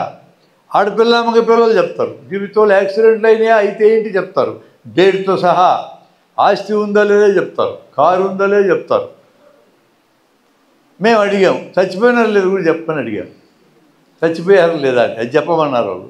అట్లా కాదా, మేము 19 వివరాలు ఇచ్చినాం కదా, అందులో కొంతమంది చచ్చిపోయి ఉన్నారు, చెప్పడానికి నీకు ఇబ్బంది ఏందన్నాం. అయితే చెప్తాంలే అన్నారు. అగ్రిమెంట్ రాసుకున్నాం బ్రదర్, 7 పేజీల అగ్రిమెంట్. ఒక్క తప్పు చెప్పిన వాళ్ళు ఇంకా జ్యోతిష్యం ప్రాక్టీస్ చేయకూడదు. అన్నీ కరెక్ట్గా చెప్తే నేను జన విజ్ఞానికులు ఉండకూడదు. ఏం చేయాలా, జ్యోతిష్యం శాస్త్రం అని ప్రచారం చేయాలా.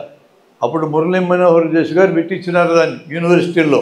నేను కూడా యూనివర్సిటీలు తిరిగి ఇది శాస్త్రం అని చెప్తూ ఉండాలి, ఆ డిగ్రీలు ఇచ్చేటోళ్ళకి సహాయపడుతూ ఉండాలి నేను. ఇది మా పందెం. పైగా 5 కోట్లు ఇప్పించాలా, ఇక్కడ 20 లక్షలు ఇప్పించాలి, మేము 1 లక్ష ఇవ్వాలి. ఇది రాసుకున్నాం. వాళ్ళిద్దరూ హైదరాబాద్లో ఒక పెద్ద మనిషి దగ్గరికి వెళ్ళారు, బంగారా శర్మ ఆయన పేరు, అద్వైతవాది, మంచివాడు ఆయన. అక్కడికి పోయి ఊరుకోకుండా 2 బకరాలు దొరికినారు నాకు, జ్యోతిష్యం శాస్త్రం నిరూపిస్తామన్నాం, అగ్రిమెంట్ రాసుకున్నాం మేమన్నాడు. ఎవరు బకరాలని అడిగినాడు ఆ బంగారా శర్మ గారు. ఒకటి పేరు బ్రహ్మారెడ్డి, వాడు కర్నూలు ఉంటాడంట, ఇంకోటి పుట్ట సురేంద్రబాబు అంట, కోదాడులు ఉంటాడంట. అంటే వాడు అట్లా ఆశ్చర్యపోయి బంగారా శర్మ వాళ్ళతో పెట్టుకున్నాం ఎందుకురా, ఈ కొంపలు మునగితే చెప్పాడు. ఏమవుతుంది, బకరాలు రాసేసుకున్నాం అగ్రిమెంట్ అని, సంతకాలు పెట్టారా అన్నాడు. ఇంకా పెట్టలేదని, పెట్టగాకని రా నాశనమైపోతారు మీరు, వారిని ఇచ్చినాక 4 ఏళ్ళ నుంచి మాకు వాళ్ళు కనపడకుండా తిరుగుతున్నారు. మీకు ఎవరికైనా చిక్కితే మాకు చూపించండి, సంతకాలు పెట్టించుకుంటాం. జ్యోతిషం శాస్త్రం కాదు, నమ్మకం మాత్రమే. మిత్రులారా, నమ్మకాలు జన విజ్ఞానానికి రాదు. నమ్మకాన్ని టచ్ చేయదు మేము, మూఢనమ్మకాన్ని మాత్రం వదిలించుకుంటాం. నువ్వురా తల్లి, ఎల్లప్పుడూ సత్యమనే పలకాలనా లేదా, అది మీ సబ్జెక్టు. కొన్ని విషయాల్లో ఎప్పుడు సత్యమే చెప్పాలి. ఇప్పుడు సత్యమే చెప్పాలన్నది ఒక్కటి చెప్పండి. మీ పేరు ఏందని అడిగా, బిందు. సత్యమే చెప్పాలి, మార్చి చెప్పకూడదు. మా ఇంటికి మీరు వచ్చారు, నేను భోంచేస్తున్నా, భోంచేద్దురా అమ్మ అన్న, నేను తినొచ్చినా అన్నావు, అబద్ధం చెప్పినావు. అవసరమా? తినొచ్చిన ఇప్పుడే అన్నావు. నేనైతే అటు చెప్పను. ఆకలి అయితే తినలా, పోయి కూర్చొని తింటా. మళ్ళీ ఎప్పుడు పిలవడాడు, పిలవగానే వస్తున్నాడు, అందుకని పిలవడాన్ని. అట్లాంటి చిన్న చిన్న విషయాలు అసత్యాలు ఆడక్కర్లా. కరెక్టేనా? ఏప్రిల్ 1 విడుదల సినిమా చూసారా?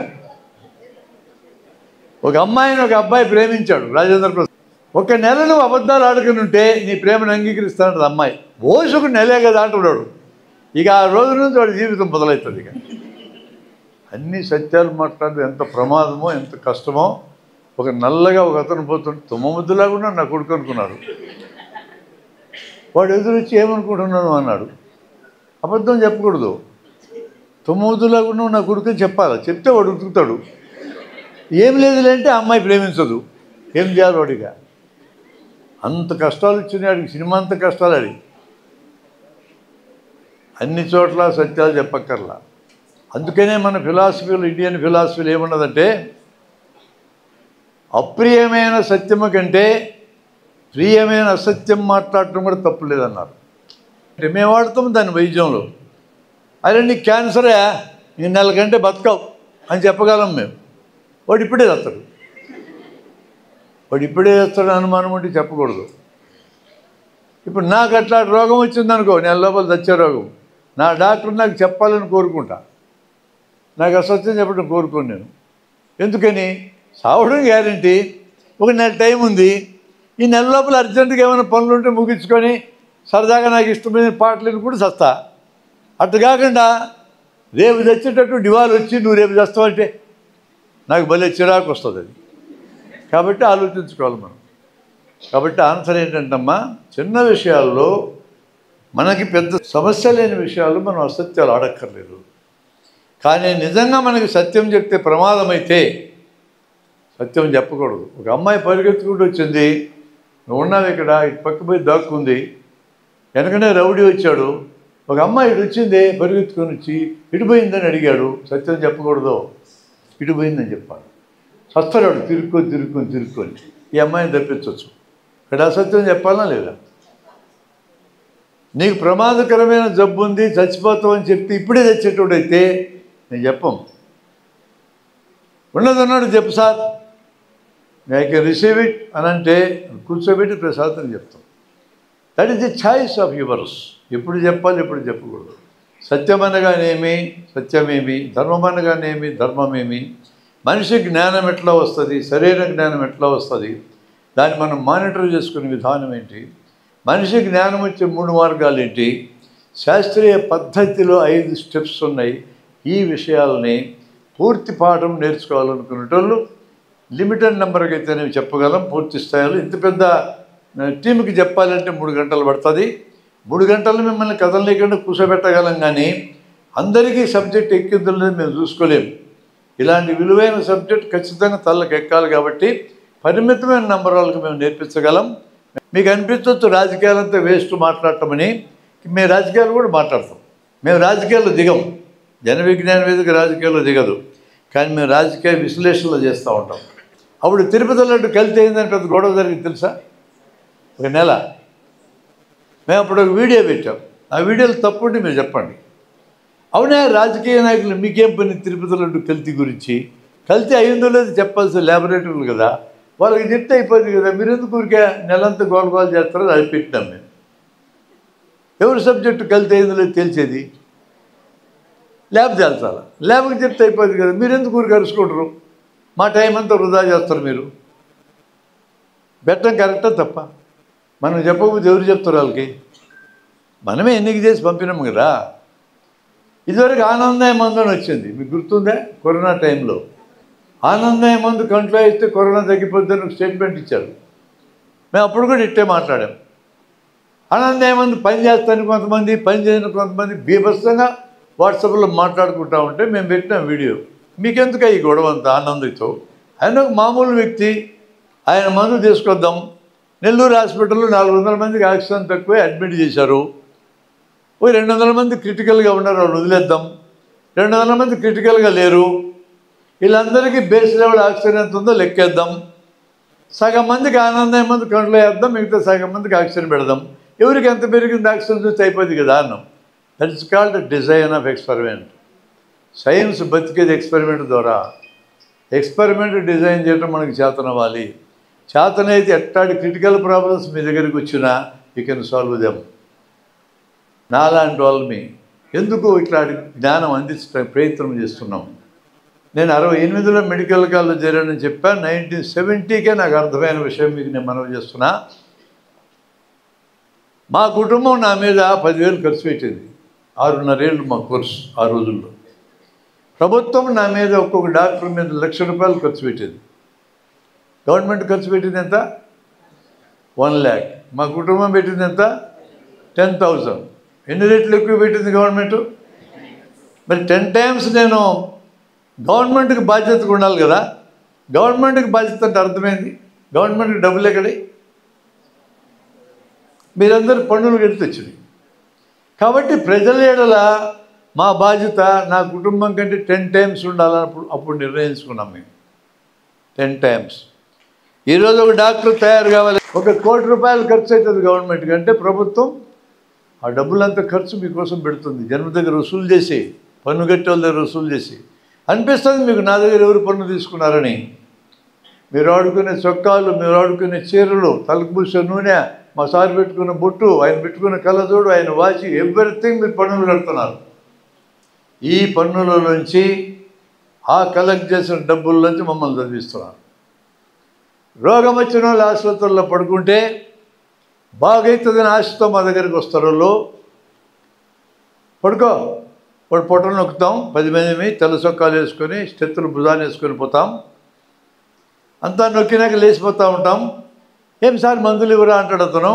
మేము కాదు, పెద్ద డాక్టర్ వస్తారని చెప్తాం.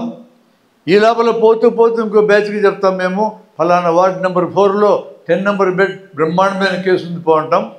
కేసు, వాడు మనిషి. మా భాష అట్లా ఉంటుంది, మా డాక్టర్ల భాష. ఈ 10 మంది మళ్ళీ వస్తారు, పడుకో అంటారు. మళ్ళా పడుకోవాలా? అవి మేము చూడొద్దా? ఇట్లా దబాయించి రోగాల గురించి నేర్చుకున్నాం మేము. ఆరోగ్యంగా ఉన్న వాళ్ళు ట్యాక్సులు కట్టి మమ్మల్ని చదివించారు. రోగాలు వచ్చినటువంటి వాళ్ళు వాళ్ళ శరీరాలు మాకు అప్పచెప్పి మాకు వైద్యం నేర్పించారు. మన బంధువులు ఎవరైనా మరణిస్తే బూడి చేస్తాం, కాలు చేస్తాం. బూడి చేస్తే మట్టిలో కలుస్తారు, కాలు చేస్తే గాల్లో కలుస్తారు. 2 కళ్ళు చనిపోయిన వాళ్ళందరూ ఇవ్వచ్చు. బ్రెయిన్ డెడ్ అయితే 2 ఊపిరితిత్తులు, 1 గుండె, లివర్ ఇద్దరికి, కిడ్నీలు ఇద్దరికి, కళ్ళు ఇద్దరికి, 9 మందికి జీవాన్ని ఇవ్వచ్చు మనం చనిపోతూ. That is the greatness. అందుకని మేము అడ్వకేట్ చేస్తున్నాం. బ్రెయిన్ డెడ్ అయితే 9 మందిని బతికించండి. ఒకవేళ న్యాచురల్ డెత్ అయితే, ఏ ఇతర డెత్ అయినా మీ శవాలను ఇవ్వండి. అలాంటి శవాల్ని, అనాథల శవాల్ని ఎవరు క్లెయిమ్ చేయడానికి రాకపోతే శరీర నిర్మాణ శాస్త్రం అనే డిపార్ట్మెంట్కి ఇస్తారు. పెద్ద తొట్టి ఉంటుంది అక్కడ, సిమెంట్ తొట్టి. దాంట్లో ఫార్ములిన్ పోసి ఉంటుంది. 40 మందిని పడుకోబెడతారు. స్త్రీలు, పురుషులు, పిల్లలు, పెద్దలు, ఆ కులం ఈ కులం అందరినీ దాంట్లో పడుకోబెడతారు. గుర్రం జాషువా చెప్పినట్టుగా శ్మశానం వాళ్ళు అందరూ ఏకమవుతారు, ఆ తొట్టులో అందరూ ఏకమవుతారు. ఈ 2 చోట్లే జనమందరూ ఈక్వల్ అయ్యేది. ఆ పడుకోబెట్టిన ఒక్కొక్కరిని తీసుకొచ్చి స్టీల్ బల్ మీద పడుకోబెడతాం. తలకాకో 10 మంది, పట్టుకో 10 మంది, చేతికి కాళ్ళకి 5-5 చొప్పున చుట్టూ చేరి విద్యార్థులు తెల్ల చొక్కాలు వేసుకొని, మెడలో స్టెత్తులు వేసుకొని, ఒకడు బుక్ చదువుతూ ఉంటాడు, ఒకడు కోస్తూ ఉంటాడు, మిగతా సెల్ ఫోన్లో చాటింగ్ చేస్తూ ఉంటారు. అది సీన్ అక్కడ. చనిపోయినాడు చదువు నేర్పుతున్నాడు. అందుకని ఆ డిపార్ట్మెంట్ దగ్గర he or the dead teach the living అని రాసి ఉంటుంది. ఇక్కడ చనిపోయిన వాళ్ళు బతికున్న వాళ్ళకి పాఠాలు చెప్తారు అని రాసి ఉంటుంది. Beautiful concept. ఇది అర్థమైన తర్వాత మేము ఈ వేదికలకు వచ్చినాక మా వాళ్ళందరితో శరీర దానం పత్రాలు రాయించాం. నా పత్రం ఇప్పుడు మెడికల్ కాలేజీలో ఉంది. ఇప్పుడు 20 పత్రాలు మా దగ్గరకు వచ్చినాయి. చనిపోయినాక మా శరీరాలు అనాటమీ థియేటర్కి ఇస్తామని రాశాం. నన్ను కూడా తొట్టులో బండ పెడతారు చచ్చిపోయినాక. లేచిపోతామేమోనని మా మీద తుమ్మముదులు పెడతారు. లేచిపోతామా? చచ్చిపోయిన శవాలమే. నన్ను కూడా స్టీల్ బల్ల మీద పడుకోబెడతారు. పడుకొని ఉన్నా స్టీల్ బల్ల మీద నేను. నన్ను కోస్తున్నాడు ఒకడు పొట్ట, వాడు పెద్ద జోకేసినాడు నా మీద.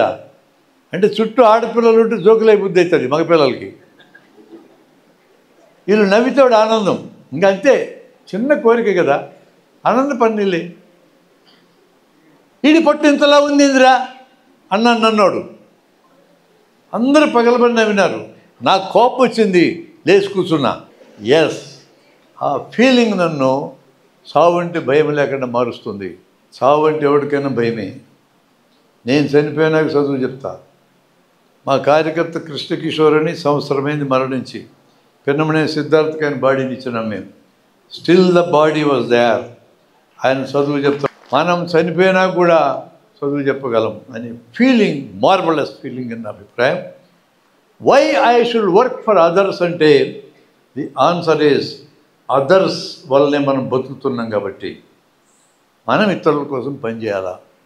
ఇంతకంటే మించినటువంటి ధర్మం ఈ భూమి మీద ఇంకోటి లేదని నా అభిప్రాయం.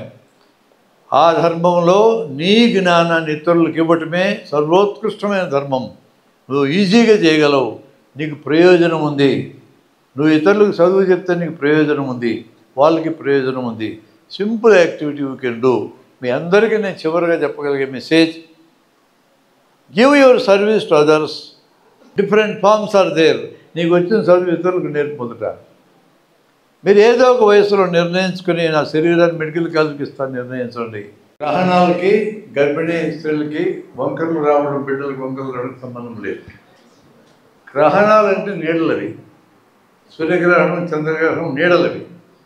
రాహువు కేతు అని మన సబ్జెక్టులు రాసి ఉన్నాయి. రాహువు లేడు, కేతువు లేడు, రెండు నీడలై. ఆ నీడల ప్రభావం మనిషి జీవితం మీద, దట్టు పుట్టుబోయే బిడ్డ మీద ఉండదు. ఎందుకంటే బిడ్డలో అవయవాలన్నీ ఫామ్ అయ్యేది మొదటి 3 నెలల్లోనే, తర్వాత ఫామ్ అయ్యేది ఏమి ఉండదు. 3 నెలల తర్వాత ఏ గర్భిణీ స్త్రీ బయటకు ఇచ్చినా ఏ ప్రభావము పడదు.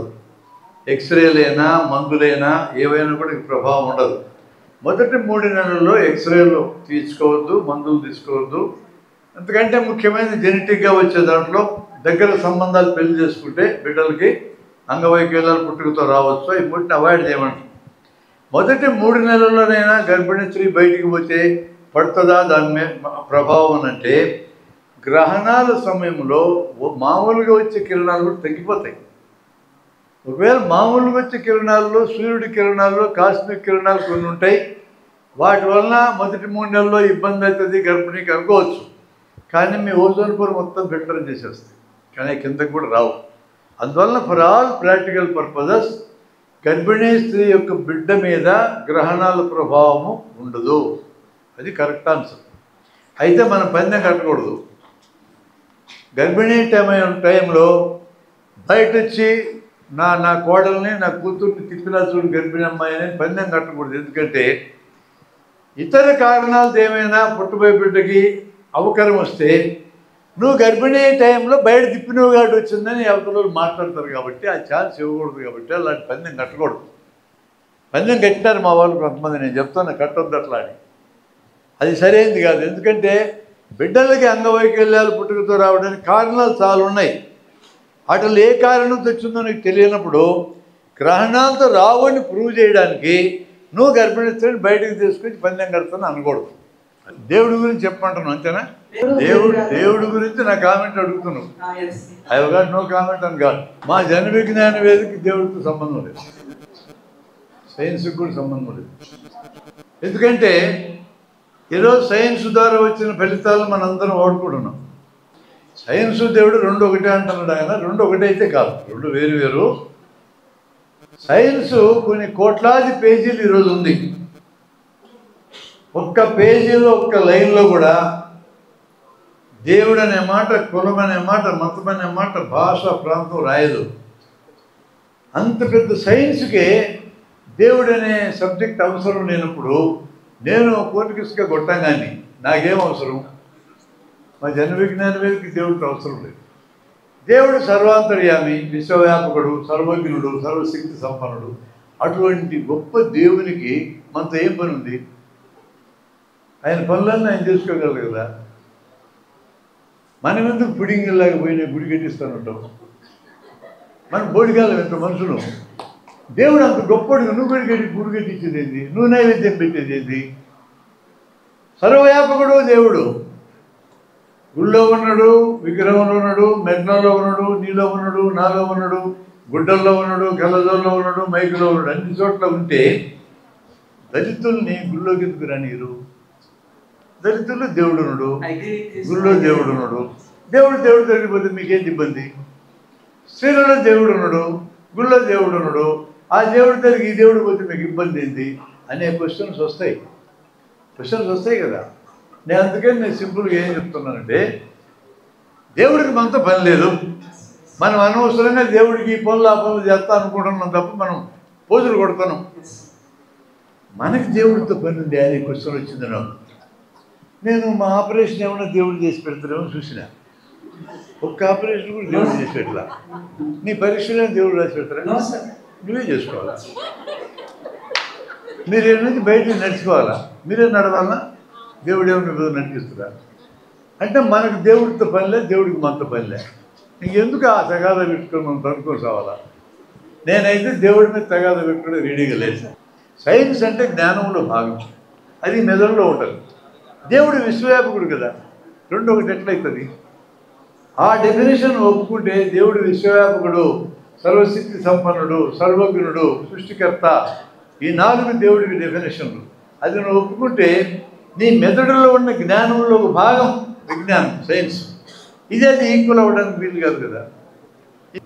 I am not against God or believing పీపుల్కి వ్యతిరేకం కాదు. వాళ్ళందరూ నా మనుషులు, వాళ్ళతో తగాదా పెట్టుకోవడానికి రెడీగా లేదు.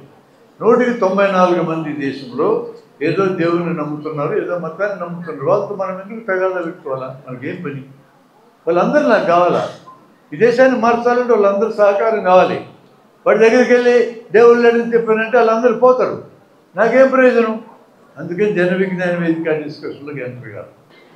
కోతులలోంచి మనుషులు వచ్చారని డార్విన్ చెప్పలేదు. ఆరిజినల్ స్పీసీస్ బుక్ చదవండి మీరు. కోతులకి మనుషులకి వెనకెక్కడో కామన్ పూర్వీకులు ఉన్నారని రాశాడు ఆయన. ఆ కామన్ పూర్వీకులు లేరు ఇప్పుడు. రెండుకి తేడా లేదా? కోతుల్లోంచి మనుషులు వచ్చినారు, ఈ కోతులు ఎందుకు ఉన్నాయి అనేదానికి, ఈ కోతులకి మనుషులకి వెనకెక్కడో పూర్వీకులు ఉన్నారు, వాళ్ళు ఇప్పుడు లేరు అనేదానికి చాలా తేడా ఉంది. డార్విన్ 30 ఏళ్ళు పరిశీలన చేసి తనకు అందుబాటులో ఉన్న ఎవిడెన్స్లన్నీ చూసి మన పూర్వీకులు ఎక్కడో కలిసి ఉన్నారని అంటే ఆయన పట్టుకొచ్చి కోతుల్లోంచి మనుషులు వచ్చినారు మనం అంత సింప్లిఫై చేసి చెప్పాలి దించేట్లా. అది ఆయన చేయాల తప్పు.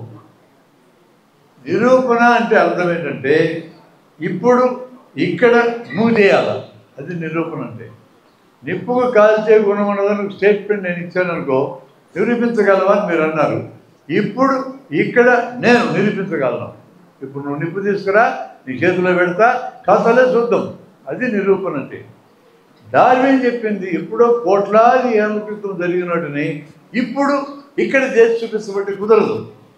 నువ్వు ఎంతసేపు ఆధారాలు చూపించాల్సిందే. ఇప్పుడు నిరూపించడం అనేది అడగకూడదు అన్నదాన్ని. అట్లాంటి ఆధారాలు డార్విన్ సిద్ధాంతానికి కొన్ని 100,000 పోగైతా ఉన్నాయి. ఈ 20 ఏళ్ళ నుంచి యాన్సిస్ట్రల్ జెనెటిక్స్ అనే సబ్జెక్ట్ కింద అద్భుతమైన ఆధారాలు పోగైతున్నాయి. విత్ ఆల్ దిస్ కోట్లాది ఏళ్ళ జరిగింది, ఇప్పుడు చేసి చూపించబట్టి కుదరదు. నేను చూసినంత వరకు కోతుల్లోంచి మనుషులు రాలే. ఎక్కడ చెప్తారు భాయ్ డార్విన్ సిద్ధాంతం కరెక్ట్ అని అన్నాడు. ఆయన తిరిగి తక్కుతానని జోహార్లు ఆయన మంత్రి చేసినాం, మనం ఏం చేయాలా? అట్లాంటి వాళ్ళు మంత్రులు అయిపోతున్నారు. మరి మీ అంత తెలివి కూడా లేదు వాళ్ళకి, మంత్రి అయిపోతాడు. కానీ కోతి నుంచి మనిషి రాలేదు. కోతికి మనిషికి కామన్ యాన్సిస్టర్ పూర్వీకులు ఉన్నారు, వాళ్ళు లేరు ఇప్పుడు, వాళ్ళు పోయినారు. బ్రాంచ్ ఆఫ్ అయిపోయింది. ఈ కోతి ఇప్పుడు మారదు, మారితే నెమ్మదిగా మారుతుంది. ఇది ఎప్పటికైనా మనిషి అయితే ఎవరికి తెలియదు. ఇప్పుడున్న మనిషి ఎంతకాలం బతుకుతారు కూడా ఎవరికి తెలియదు. నీకేం పనివా ఇక్కడికి వచ్చి వీళ్ళందరితో మాట్లాడడానికి? అది కరెక్ట్గా చెప్పాలి. నేను చివర చెప్పిన మాట, నేను ఈ సమాజానికి బాకీ పడి ఉన్నా. నేను నా తల్లిదండ్రులకి అప్పుబడి ఉన్నా, నన్ను పుట్టించి భూమి మీదకి తెచ్చారు. నేను నా టీచర్లకి బాకీ పడి ఉన్నా, నాకు జ్ఞానం ఇచ్చినారు వాళ్ళు. నా తల్లిదండ్రుల అప్పు నేను తీర్చుకోవాలి, నా టీచర్ల అప్పు నేను తీర్చుకోవాలి. సమాజం ప్రకృతి నాకు చాలా చేసింది, అప్పు తీర్చుకోవాలి. ఆ తీర్చుకోవడంలో భాగం ఏంటంటే నా జ్ఞానాన్ని మీకు పంచడం. And I enjoy this. మీరు ఎంజాయ్ చేస్తుంటే మీతో పాటు నేను ఎంజాయ్ చేస్తున్నాను. And that gives me lease of life. ఎక్కువ కాలం బతకడానికి అదే కారణం అవుతుంది. ఏం లేకుండా ఇంట్లో కూర్చుంటే మీరు ట్రై చేసి చూడండి. ఒక 4 రోజులు ఏం పని చేయకుండా బెడ్ మీద పడుకో, ఒళ్ళంతా నొప్పులు వస్తాయి. నేను అది ట్రై చేసి చూసిన, అట్లా ఉండకూడదని తెలుసుకున్నా. నేను మెడికల్ కాలేజ్ చేరినప్పుడు అంతా నేర్చుకున్నాక ఎవరికైనా చెప్పాలనుకున్నా. 4 రోజులు పుస్తకాలు చదివినా, రోజుకి 10 గంటలు చొప్పున. అంతా తెలుసుకోవడం జీవితంలో అవదని తెలుసుకున్నా. అది ఎప్పుడు తెలిసినప్పుడు జన్మనెత్తి చేయడమే కరెక్ట్ అనుకున్నా. అందుకని నేను నేర్చుకున్నది ఎప్పుడు నేర్చుకున్నప్పుడు జన్మనెత్తినేస్తాను. ఈరోజు పేపర్లో చదివితే ఈరోజు కూడా వేసేస్తుంది జన్మనెత్తిన. ఇప్పటికీ చాలా పెట్టుబడి పెట్టింది సమాజం నా మీద. అంతా తెలుసుకోలేను, నాకు తెలుసు అది. అందుకని మీకేం చెప్తారు, రేపు పొద్దున్న సంపాదన పర్లేదు, మొత్తం నువ్వే తినగాకు, ప్రతి ఎవరికైనా పెడుతుంటున్నా. కొంత లాభం కొంత మానుకోండి, అంత మానుకోమని సలహా ఇవ్వాల. అది మనం చేయగలం. When I am able to do at this age, you also can do. మీకు ఎవరికైనా ఇంట్రెస్ట్ ఉంటే you can pass on your WhatsApp numbers. Misuse చేయబడం, మీకు ఇన్ఫర్మేషన్ ఇస్తాం. సైన్స్ మెసెంజర్స్ అని ఒక గ్రూప్ ఉంది మాది. ఇలాంటి విషయాలు ప్రచారం చేయాలని ఇంట్రెస్ట్ ఉండాలంతా నా గ్రూప్లో మేము పెడతాం. తర్వాత నాకు యూట్యూబ్ ఛానల్ ఉంది. రోజు 1-2 చిన్న చిన్న వీడియోలు అప్లోడ్ చేస్తుంటాను నేను, కొన్ని కన్సెప్ట్స్ మీద. నచ్చినవి చూడండి, నచ్చకపోతే వదిలేయండి. మీరు కామెంట్లు పెడితే నేను చూడను, మీరు తిడితే నేను వినను, మీరు మెచ్చుకున్నా నేను చూడను. మీరు నన్ను ట్రోల్ చేయాలనుకుంటే మీ అంత మూర్ఖులు ఇంకొకరు లేరు. మీరు ట్రోల్ చేసుకున్నా లెక్క చేయాలి, నాకు వినపడదు. ట్రోలింగ్ అనే దానికి బాధపడటం అలవాటే నాకు లేదు. అసలు ట్రోల్ చేసేట్టు నేను చెప్పదలుచుకుని చెప్తా, వింటే విని పోతే పో. అట్లా 200 గ్రూపులు ఉన్నాయి. మా కంప్యూటర్ పర్సన్ మెయింటైన్ చేస్తారు. అన్ని గ్రూపులకి ఈ గ్రూపుల్లో చూడదలుచుకున్న చూడండి, మానదలుచుకున్న మానండి. మీ ఇష్టం, మీకు స్వేచ్ఛ ఉంది. మీకు జవాబు చెప్పడం కుదరదు. ఇప్పుడు నేను కూడా నా ఫోన్లో దొరికి సాగను, పెద్ద సమస్య నాకు అది. ఇప్పుడు మీరు ఫోన్ చేశారని నెంబర్ ఇస్తే జవాబు ఇయ్యను, వేరే పనుల మీద ఉంటే. నంబర్ వస్తే అసలు ఇయ్యను, తిడతారు మీరు. అందుకే నా నెంబర్ ఇవ్వను మీకు. ఇంకొకరితో మాట్లాడకంటే 10 మంది ఉన్నారు ఇంకొక సబ్జెక్ట్ నేర్పిస్తాం. అది మాకు ఎక్కువ ఇంట్రెస్ట్ ఉంది సబ్జెక్ట్. ఓకే, అది కారణం నేను ఎందుకు పని చేస్తాను. I love that activity of sharing knowledge. Love చాలా పవర్ఫుల్ ఇన్స్టింక్ట్ మనిషికి. నేను ప్రేమిస్తా దాన్ని. మీతో ఉన్న ఈ కాంటాక్ట్ని నేను ప్రేమిస్తా. నాకు చాలా ఎనర్జీ ఇస్తుంది అది. నా కోసం నేను చెప్తున్నా, మీకోసం చెప్పటంలా, నా కోసం చెప్తున్నా. It is for me. నాకు ఇన్స్పిరేషన్ ఇచ్చింది నా జీవితమే. మా అమ్మ, మా నాన్న, నా మేనమామ, నా అన్న, వాళ్ళు కాకుండా నా టీచర్లు అద్భుతమైన వ్యక్తులు. మా నాన్న రీడింగ్ రైటింగ్ సెపరేట్ చేసి ఇప్పటికి 80 ఏళ్ళ నేర్చుకుంటూ చదువు. ఆయన పంతులు నేర్పలే ఆయనకి. ఒక గొర్రెలు కాసుకుని అతను సంతలో బుక్ ఉంటే అది నాకు చదవడం నేర్పిస్తామన్నాడు. గొర్రెలను మేపుకొని ఇస్తా అన్నాడు. 1 నెలలో చదవడం నేర్పించాడు. దీంతో ఇతను రామాయణం, భారతం, భాగవతం చదువుకొని మాకంత పాఠాలు చెప్పాడు. We can teach adult education very easily when you separate reading and writing. 1 నెలలో నేర్పచ్చు. ఈ తెలివి మాకు 1990లో అక్షరాస్యతలు పనిచేసినప్పుడు మాకు లేకపోయా. మా ఇంట్లోనే ఉంది ఉదాహరణ. మా తెలివి తక్కువతనం మూల్యం ఏంది? ఇప్పటిదాకా అడల్ట్ ఎడ్యుకేషన్ డిపార్ట్మెంట్ ఇంకా బతికే ఉంది. అది ఎప్పుడో చచ్చిపోవాల్సింది. వీఆర్ బేసికల్ హ్యూమన్ బీయింగ్స్. మనం కలిసి బతకాల. దేవుడి పేరుతో తనుకోకూడదు, మనం మతం పేరుతో తనుకోకూడదు, కులం పేరుతో తనుకోకూడదు. మానవ జాతి ఉన్నంతకాలం భగవంతుడు తలలో ఉంటాడో లేడనేటోళ్ళు కూడా ఉంటారు. మానవ జాతి పుట్టినప్పటి నుంచి దేవుడు ఉన్నాడనేటోళ్ళు ఉన్నారు, లేడనేటోళ్ళు ఉన్నారు. ఎక్కడికి పోయి 2 ఎల్లప్పుడూ ఉన్నప్పుడు మనకెందుకు ఆ పని? మనం దానికోసం పని